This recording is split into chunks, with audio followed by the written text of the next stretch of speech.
Peggy 18.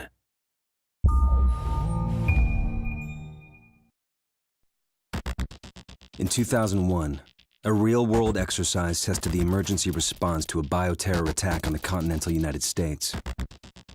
The operation was called Dark Winter.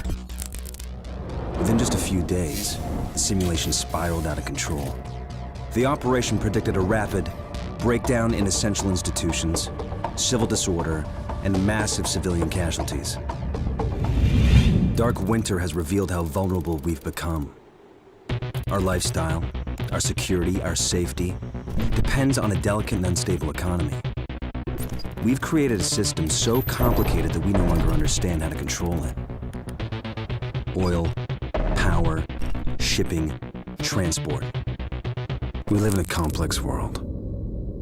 And the more complex it gets, the more fragile it becomes. The system is built on a global supply chain that gets things where they're needed, just in time. We've created a house of cards. Remove just one, and everything falls apart. And what's fueling this system? Money. Americans can spend $90 billion in a single day of shopping. Last year, 200 million people swarmed their local stores on November 23rd. We call that day Black Friday. Did you know that a flu virus can survive on the surface of a banknote for up to 17 days? One day there will be a pandemic. It could begin during the crush of Black Friday sales.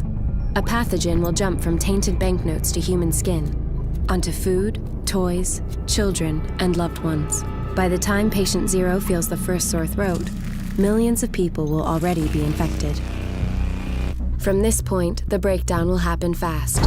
Day 1, hospitals will reach capacity. Panic will strike. Day 2, quarantine zones will be established. Resources will be rationed. Transport will go into lockdown. Day 3, international trade will stop. The oil will dry up. The stock market will collapse. Day 4, the power will fail. The shelves will be empty. The taps will run dry. And once hunger and despair take hold, people will do anything for survival. By day 5, everyone will be a potential threat. In 2007, a new presidential directive was signed quietly into law. This maps out the government's response to a crisis, a plan to cope with a real dark winter. It is known as Directive 51. There are rumors of shadow agencies, sleeper cells, covert agents, but nothing can be confirmed. Our complex world is primed for breakdown. And once the chaos strikes, there won't be resources to save us all. The only question left is, what will it take to save what remains?